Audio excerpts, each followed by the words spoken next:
Alrighty, so hey, what's going on, everybody? It is your boy Bobbee at Watch Real Flix. I am sitting here with the legend himself, Graham Hughes, writer and director of Death of a Vlogger. Hey, Graham, tell us a little bit about yourself and how did you get into filmmaking? Hey, how's it going? So yeah, as you said, I'm a feature filmmaker. Made a bunch of no budget features, and yeah, just kind of like always been interested in film. Hmm. Didn't grow up with any filmmakers or anyone that worked in TV or anything like that, but my granddad would always like record VHSs off of the TV, and just always cinema in my life, even though it was like Schwarzenegger and like anything like Yeah. Stallone or Jean-Claude Van Damme or something. And then it was only towards the end of high school, and I was trying to figure out what I wanted to do, realized that there might be a way to actually make filmmaking a career. So yeah, I just kind of started from there. No, I completely understand. That was the same way for me. I sort of stumbled into filmmaking by accident, but I always grew up with watching films. Me and my dad Yeah. watched a lot of movies together, and we watched like Schindler's List and things like Oh, that. Yeah, yeah, as a kid. But I always grew up watching horror, though. I grew up watching a lot of horror films and yeah, yeah. things like that. So horror is my favorite genre. It was really unique coming across Death of a Vlogger. I think when found footage is done right, it is very effective. Yeah. So like what inspired you to make that film? So same as you now, I horror is my favorite genre, but I came to it really late. So my first couple of features, one was like a comedy and one was a coming of age drama type thing. I realized that those weren't really the kind of films that they weren't really like singing to my heart in a way. And Mhm. more and more I was getting into horror and I wanted to do something along those lines. And I've been struggling to get finance for anything like that. Try to get like you know something Yeah. made that would everyone would get paid and all that business. And I'd been like exploring found footage. I felt there was kind of like a resurgence around the time that I made Death of a Vlogger, where that initial boom that came out of like Blair Witch, right? Like the market was Yeah. flooded with just really cheap rubbish that like it was just getting knocked out all the time, and the quality wasn't really that great in that time. And I think that's why a lot of people still don't like found footage to this day, because they have this idea of it, what it was, in that post Blair Witch boom, like 2010s. I felt we got just so much more good found footage horror. It was the people that actually the boom had died, they weren't selling anymore, but there were still a bunch of people that like saw artistic value in Mhm. it, and so you started getting things like Wreck and Borderlands and even like Grave Encounters, right? Like it's sort of just something a bit different and interesting. And so yeah, when it came to me like trying to find a genre that fit that no budget feel, like found footage just lends itself so well. So it's kind of a marriage of those two things, like the love of horror and the pragmatism of not having any money. So I have to say, man, the beginning gave me chills, especially when you were like your friend said it was you. Yeah. That gave me chills, Oh, man. nice. Thanks. Have you ever encountered any real paranormal activity? Um, I think I'm on like the sort of average, like maybe if you've got like do not believe and you got believe, I'm slightly closer to believe, but I'm kind of in the middle. So like I've got like experiences that are unexplainable, Yeah. but like I'm not like fully like yeah that was a ghostly activity. So I'm in that kind of middle space of like definitely things that I don't understand, but I'm not ready to like throw my weight either side. You're not ready to really live that life. No, I completely understand. So, yeah, what was the most difficult thing about filming or the process of making Death of a Wall? There were probably two things. The first one was just like self confidence. Yeah, um, I yeah, understand that. the previous two films had done were kind of more traditional, and like you had you wrote the script, then you did the shoot, and it was like in a contained time, and then you edited it. I tried to get a third film in that style off the ground, and we didn't have any money for it, and it just buckled under all the pressure, and it fell apart before we could shoot. So with Death of a Logger, I wanted something that was a bit more manageable. Mhm. So it was like quite piecemeal. Um, I'd maybe written like two-thirds of the script, and then I just started shooting because it was like I could just come home from work, and if I had the energy, just grab my phone. It's in my flat. I'm the lead actor, and then just film something and see if it's good. So there's that self-confidence kind of thing of just like I didn't decide that I was definitely going to finish the film until I'd maybe got about a third of the way through the shoot. This was over like 6 months, so maybe like 2 months in, I'm like, right, I think this is a film. So it took you about 6 months to actually complete it? I think so. Yeah, from like shooting the first scene to shooting the last scene, I think it was about 6 months. If you distilled it all down, it probably only been about 10 days, maybe less. So No, it's okay. quite a quick shoot. Even though it was 6 months long. Completely understand that. I mean, it's filmmaking is a process. Yeah, A yeah, lot of yeah, people think it that I try to explain this to my parents sometime. People think that it's show up, press record, and that's it. It's a whole process that yeah, goes yeah, into it, and I love talking about it because I want to enlighten more people about what goes on behind the scenes, even with acting. When I first yeah, got into filmmaking, it was like I did my first short, and I really seen how the people that were getting into character, I was like, man, this is a process. Even yeah, it's tough. yeah. And so I just really had a whole new respect for actors in general too. Everything that we do is tough. I mean, filmmaking is nothing but problem solving. Yeah, it's really fun, yeah. Well, it's fun when it's fun. Yeah.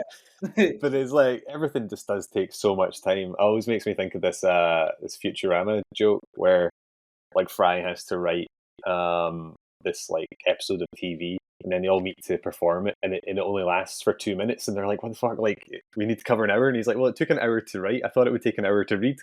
Yeah.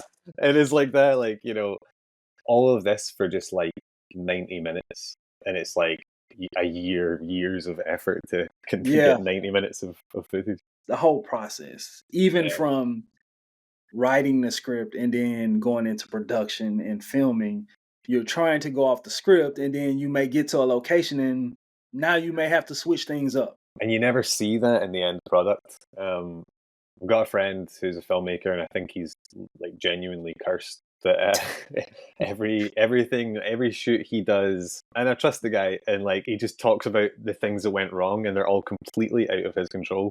But I think Yeah. because of that, now he is probably like one of the most robust filmmakers that I know. If the shit's like going down, and he's the person you want there because he'll be able to Yeah.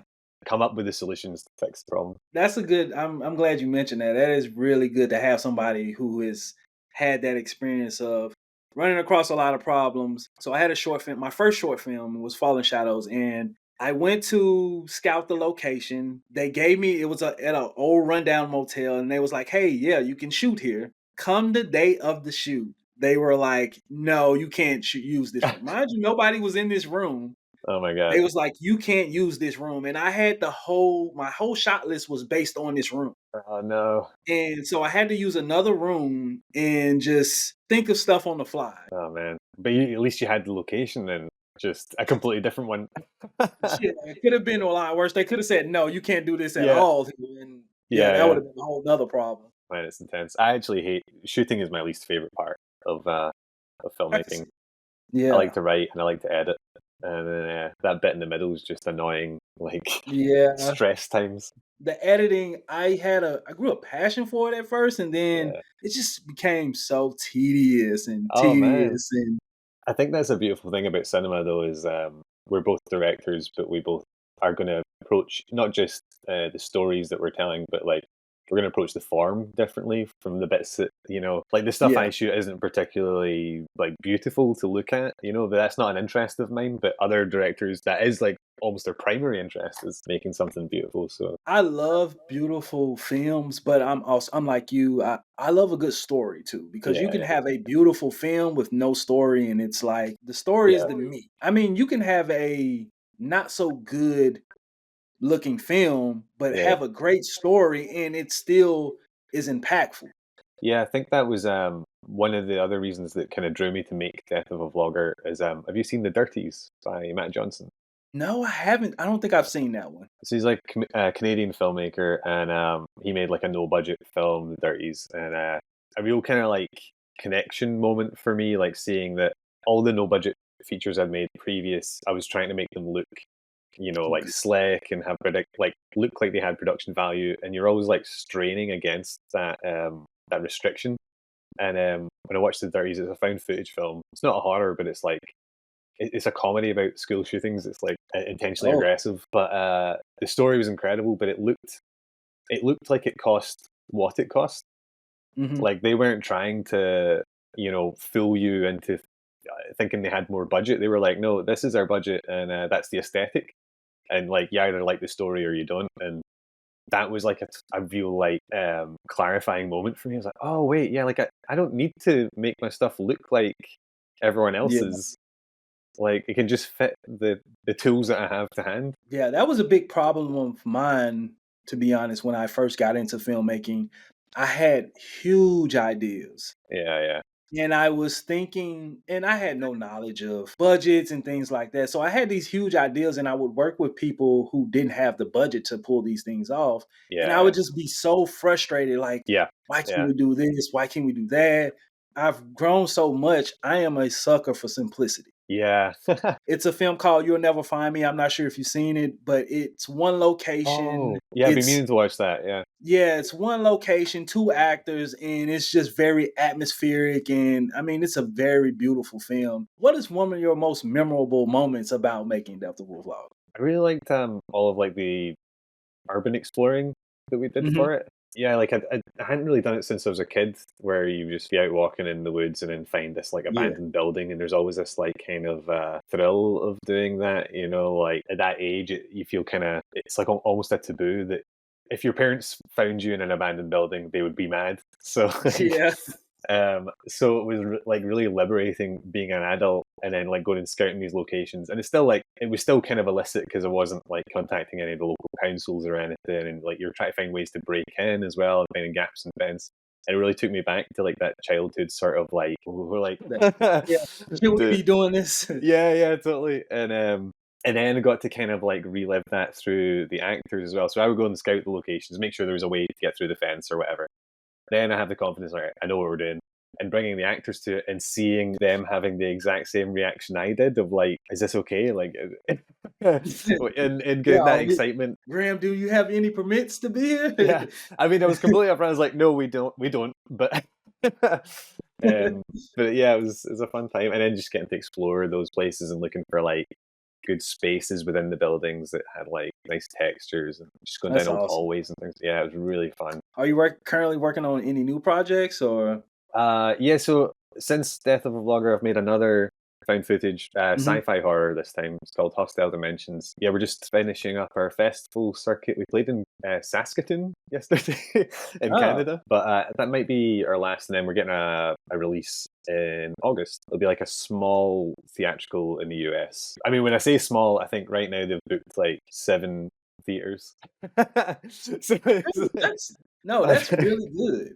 yeah, I mean, I'm super chuffed. But sometimes I'm like, wait, this is such small time, but like I'm like really No, excited. man, like, no, no. You know how even I would be like to Yeah, know that I have a film being in 7 theaters right now, yeah, like, yeah, totally. dude, that's amazing, man. Congratulations. That is Thank you. very huge. Off the back of doing those two, looking to raise finance for another horror film. It wouldn't be found footage though, just shot in a traditional style. But yeah, it's looking good. It's looking promising. So might Yeah, actually get to make a film with a crew and everyone gets paid and yeah, that's always good, and that will be fun. Favorite found footage film? ooh, oh man, it changes. I think like to represent the two different vibes Mhm. of found footage horror. I think my two favorites are Lake Mungo, yeah, which Mm. is like so good, and Hell House LLC. I think is like that just gave me so one, like Lake Mungo is that slow burn dread, like that Yeah. deep thing. When you finish the film, it stayed with me anyway. Like I was scared in my own flat,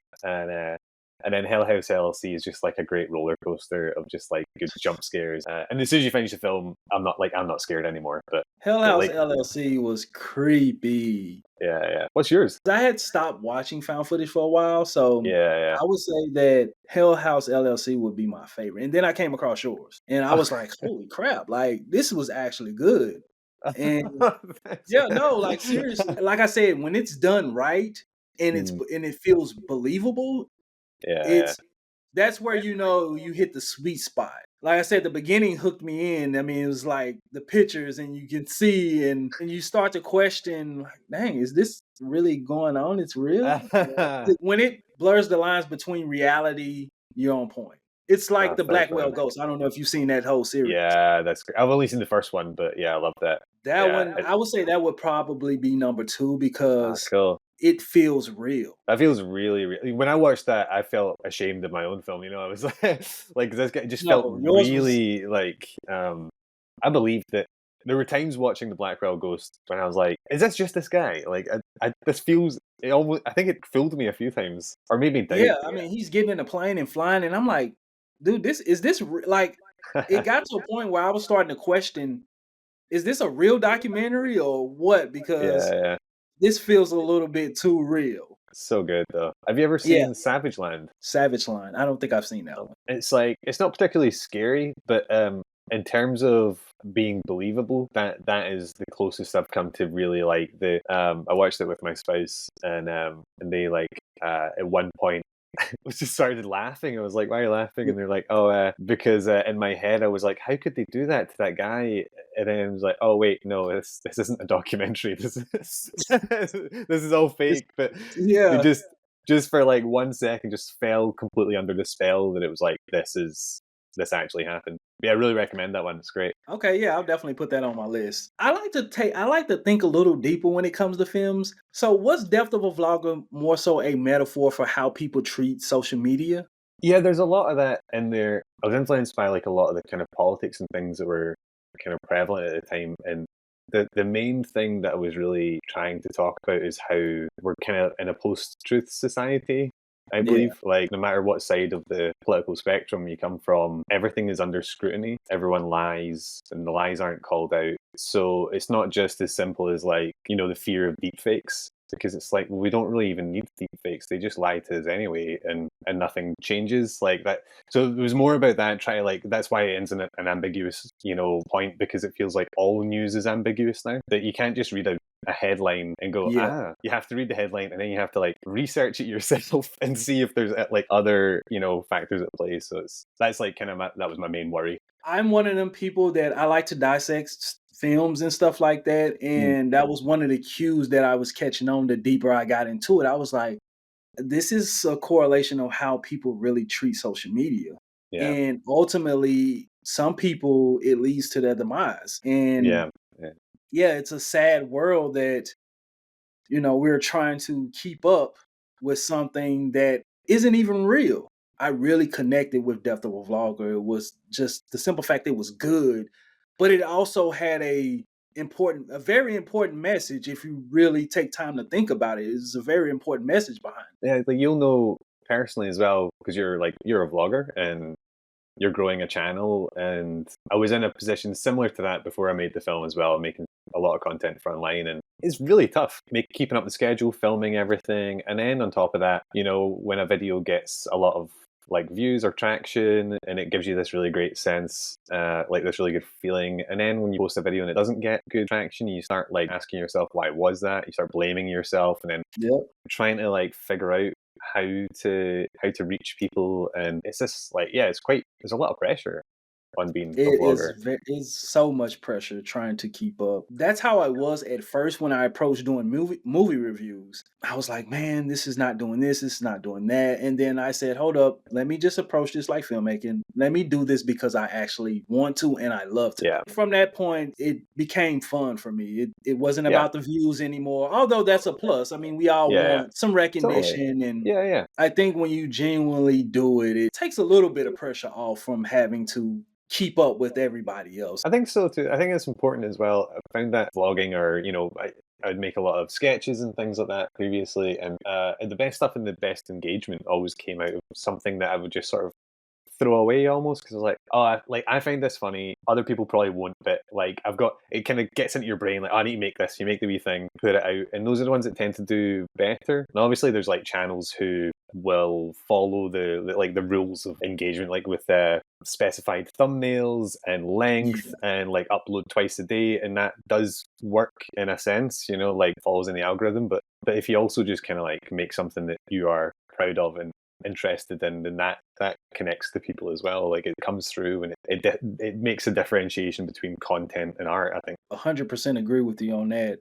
And I think you find your genuine audience when you do it that way. Yeah, exactly. With Death of a Vlogger, there's 3 edits. We have the writing, the Yeah, filming, and then the editing. Yeah. If there was one thing you could change about the film, what would it, if any at all? Probably recast myself. Like if I had a budget, first thing would go on recasting my role, because I only cast myself as a necessity and like I said earlier, a pragmatic choice. But it wasn't the right choice. It was the right choice to get the film made, but Yeah, if we had money for an actor, that would be that would be pay yeah. for an actor. That would be step one in making a film.